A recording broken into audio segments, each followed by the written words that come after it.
जब अकबर ने राजपूत राजाओं के साथ संबंध सुधारने का जो प्रयास किया था, उनकी शक्ति को पहचान कर, उनके प्रतिरोध को समाप्त जानकर, तो कभी तिलक लगा लेते थे, कभी सूर्य की पूजा करने लगते थे, कभी वो दीन इलाही की चर्चा होती थी।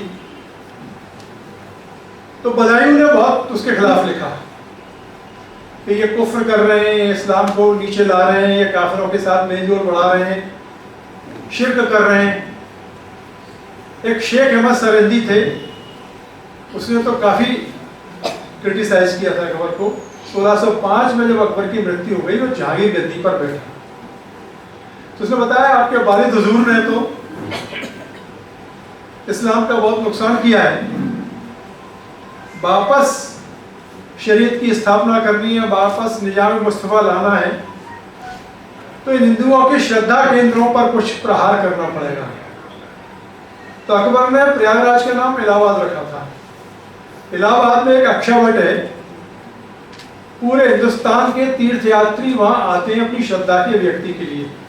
अब उस जमाने में, आज से 500-700 साल पहले, सीसी रोड नहीं थी, बिस्लेरी की बोतलें भी नहीं थी, मोबाइल भी नहीं थे, हेलीकॉप्टर्स भी नहीं थे, पैदल लोग चलते थे, जंगलों में जाते थे, रास्ते भटक जाते थे, जंगली जानवर खा जाते थे, लूट लिए जाते थे, पर लोग आते थे पूरे देश में।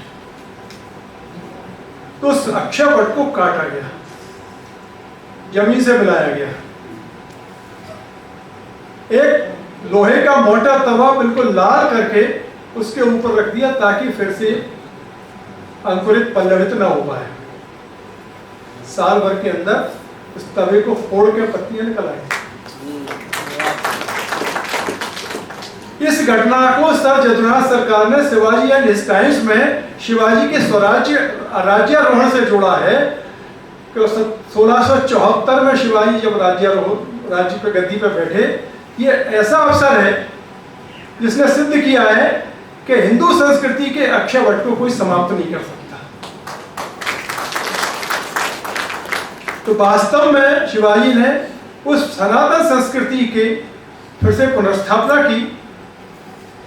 लोकेंद्र जी की एक बात मेरे को बहुत अच्छी लगी। यात्रा करते समय ऐसा लगता था कि जैसे इतिहास को भी जी रहे हो।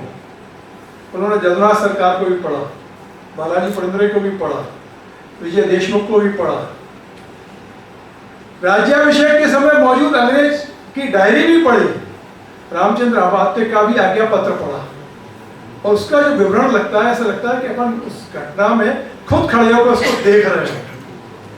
उनका उत्साह। एक और बहुत अच्छी बात है कि इन्होंने रोहेश्वर पे फिर प्रतिज्ञा ली, जैसे शिवाजी महाराज ने प्रतिज्ञा ली कि मैं इस देश के लिए, पूरा इनके दल की प्रतिज्ञा है कि इस देश के लिए, इसकी संस्कृति के लिए, इसके समाज परिवर्तन के लिए हम भी प्रतिज्ञा लेते हैं। ये उस शिवाजी के उस भाव के साथ, उस यात्रा के साथ जुड़ने का जीवंत प्रमाण है। धन्यवाद।